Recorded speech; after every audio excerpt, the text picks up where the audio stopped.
வாழ்வோம் வாழ்விப்போம். இது இறைவாக்கு. இறைவனிடமிருந்து தன் அடியார்களுக்கு வழங்க பெறும் அருளமுதம். 1ஆம் அருளமுதம். வாசம். வாக்கு 1. நான் உங்கள் மத்தியில் வாசம் செய்கிறேன். அன்பு கண்களை கொண்டு என்னை தரிசியுங்கள். ஆரவாரத்தை அப்புறப்படுத்தினால் மட்டுமே நீங்கள் அமைதியை ஸ்பர்சிக்க முடியும். வாழ்வோம் வாழ்விப்போம். இறைவன் ஞானவெளி மெய்பிரான் ஞான சித்தர் அருளிய கால் தடம் நூலிலிருந்து. தலைப்பு வாதை சித்தர். வாதை சித்தர் மிகவும் பிரபல்யமாக இருந்தார். மக்கள் அவர் மீது மிகுந்த மரியாதையும் பயமும் கொண்டிருந்தனர். காரணம், அவரால் எல்லாம் செயல்கூடும் என்பதை கண்கூடாய் கண்டறிந்திருந்தனர். வாதை சித்தர் மீது அரசருக்கு கொஞ்சம் அவநம்பிக்கை இருந்தது. முதலில் மக்கள் அனைவரும் அவருக்கு கொடுக்கும் மரியாதையையும் அவர் மீதுள்ள பயத்தையும் பார்க்கும்போது இவருக்கு பொறாமைதான் பொங்கியது. தான் ஒரு அரசன், தன் மீது இருக்கும் பயபக்தியை விட அவர் மீது வைத்திருப்பது அதிகமாக தோன்றவே மக்களை திசை திருப்ப எண்ணினார். அரசனாகிய தான் நினைத்தால் எதுவும் செயல்கூடும். தன்னை விடவா வாதை சித்தர் உயர்ந்தவர் என்ற ஒரு கேள்வியை நாட்டில் உலவ விட்டார். இது வாதை சித்தர் அளவிற்கும் எட்டியது. என்றாலும் வாதை சித்தர் இதை ஒரு பொருட்டாகவே எடுத்துக்கொள்ளவில்லை. காரணம், போட்டி போடுபவர் நிறையறிவு அற்றவர் என்பதில் அவர் தெளிவாக இருந்தார். மேலும் அவருக்கு அவர் பலம் தெரியும். அதில் சந்தேகம் இல்லாதிருந்தார். அரசனுக்கோ உறக்கம் வரவில்லை. நேரடியாக பரப்பிய பின்னும் வாதை சித்தர் பயப்படவோ பதில் உரைக்கவோ செய்யாதிருப்பது அரசனுக்கு இன்னும் கோபத்தையும் வெறுப்பையும் தூண்டியது. அமைச்சர் வேறு தூபம் போட்டார். அவர் பயந்து நடுங்கிதான் பதுங்கி இருக்கிறார். இப்பவெல்லாம் முன்போல் அதிகம் வெளியில் வருவதில்லை. அரசை பகைத்து இந்த நாட்டில் அவர் இருக்க முடியுமா? அதுதான் அடங்கி கிடக்கிறார் என்றார் அமைச்சர். அரசனுக்கு கொஞ்சம் தெம்பு வந்தது போல் இருந்தது. வாதை சித்தர் அடங்கி கிடக்கிறார் என்றதும் அவரை சீண்டி பார்க்க தோன்றியது அரசனுக்கு. உடனே ஆளை அனுப்பி வாதை சித்தரை அழைத்து வர செய்தார். அரசவையில் வாதை சித்தர் விசாரிக்கப்பட்டு கொண்டிருந்தார். அமைச்சர், வாதை சித்தரே, நீர் அரசனை விட உயர்ந்தவரா என்றார். ஒரு காலம் நான் அப்படி நினைக்கவில்லை என்றார் வாதை சித்தர். அப்படி என்றால் மக்கள் உங்களுக்கு பணியும் போது அதை அரசருக்கு கொடுங்கள் என்று கூற வேண்டியதுதானே என்றார் அமைச்சர். உங்களை மக்கள் வணங்கும் போது நீங்கள் அப்படி சொல்லி இருக்கிறீர்களா என்றதும் ஒரு நிமிடம் ஆடி போய்விட்டார். வாய் கொடுத்து மாட்டிக்கொண்டமே என்பது போல் சுதாரித்து கொண்டு, நான் அமைச்சர், எனக்கு மக்கள் வணக்கம் செலுத்தலாம். ஆனால் நீர் யார்? சாதாரண மனிதர். அந்த அளவு பணிவு வணக்கம் உமக்கு அவர் செய்ய தேவை. அவர்களுக்கு என்னை பிடித்திருக்கிறது, அதனால் பணிவு வணக்கம் செலுத்துகிறார்கள். உடனே தளபதி சீற்றத்துடன், மக்கள் உம் காலடியில் நெடுஞ்சான் கிடையாக விழுந்து கும்பிட நீர் அனுமதிக்கலாமா என்றதும், வணங்குவதில் இது முக்கியமான நிலை. குருவிடம் ஆணாக இருந்தால் நெடுஞ்சான் கிடையாக குப்புறப்படுத்தி வணங்க வேண்டும். பெண்ணாக இருந்தால் மண்டியிட்டு தலையை தரையில் தொடுமாறு குனிந்து நெற்றி தரையை தொட்டு சிறை வணக்கம் செய்ய வேண்டும். ஆணோ பெண்ணோ குருவிடம் பணிவாக தாழ்வாக வணக்கம் செய்து ஆசி பெற வேண்டும் என்றார். அரசர், இது அதிக பிரசங்கித்தனம். அடுத்தவர்களை உன் காலில் விழ வைப்பது ஆணவம் அல்லவா என்றார். மன்னா, அவர்கள் அடுத்தவர்கள் அல்ல, என்னை குருவாக ஏற்றுக்கொண்டவர்கள். அவர்கள் அப்படித்தான் தங்கள் பணிவை செலுத்த வேண்டும். இதனால் என்ன லாபம் அவர்களுக்கு என்றார் அமைச்சர்.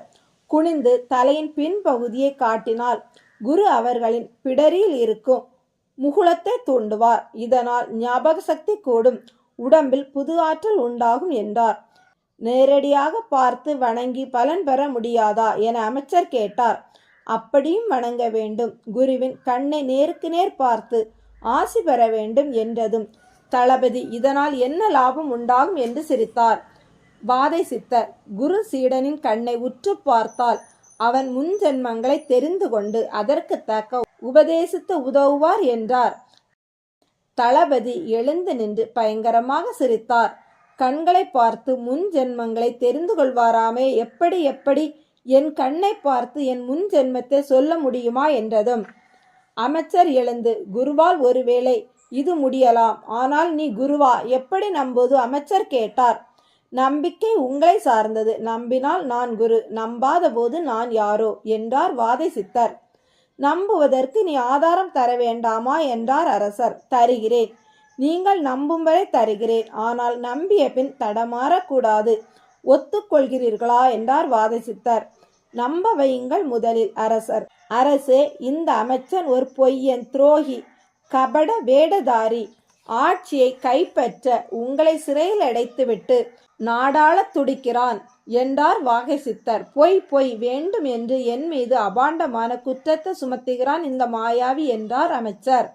அரசர், அதற்கு ஆதாரம் உண்டா? உண்டு அரசே. வாதைசித்தர், சொல்லும் அரசர். அமைச்சர் தன் மகனை உங்கள் ஒரே மகள் இளவரசியோடு பழக விட்டிருக்கிறார். இளவரசியை தன் மகனுக்கு மனம் முடித்ததும் உங்களை சிறைப்படுத்திவிட்டு தான் நாளாட திட்டம். இப்போது அரண்மனை தோட்டத்தில் பாருங்கள். இவர் மகனும் இளவரசியும் தனியாக சந்தித்திருப்பதை அரசருக்கு கோபம் தலைக்கேறியது.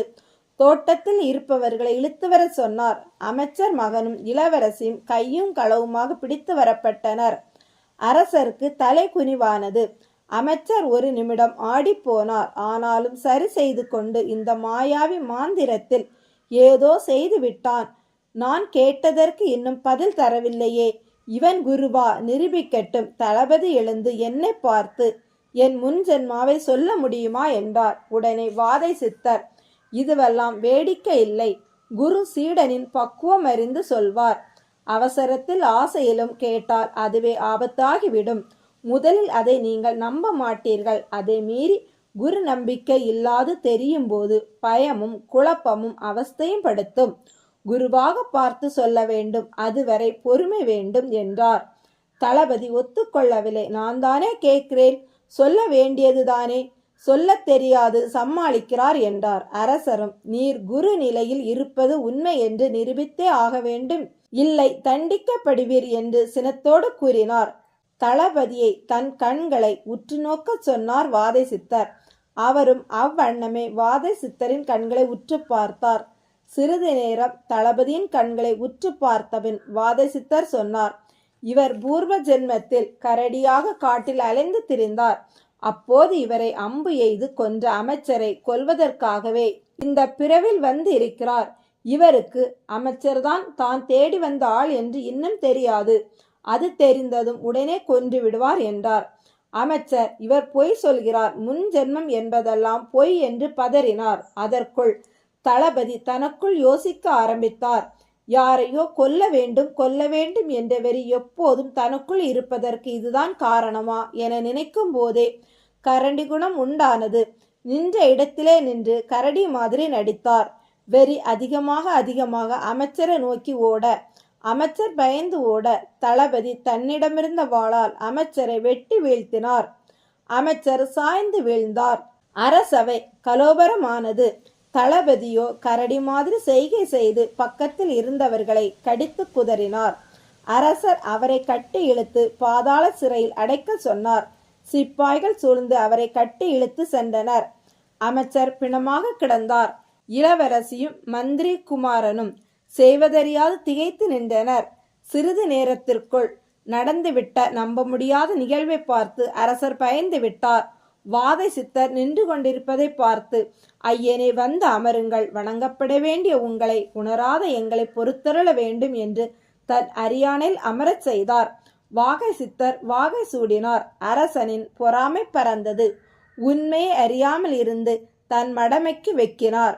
அன்று முதல் நாட்டில் இறையருள் பெற்ற குருமார்களுக்கே முதல் வணக்கம் என்றும் வணங்கப்பட வேண்டியவர்கள் அவர்களே என்று அரசாணையிட்டான். அரசனின் முதன்மையும் மதிப்பும் அரச குருவிற்கே என்று நிறுவப்பட்டது. வாதைசித்தர் கால் தடம் குரு நிலையை உணர உதவும். வாழ்வோம், வாழ்விப்போம்.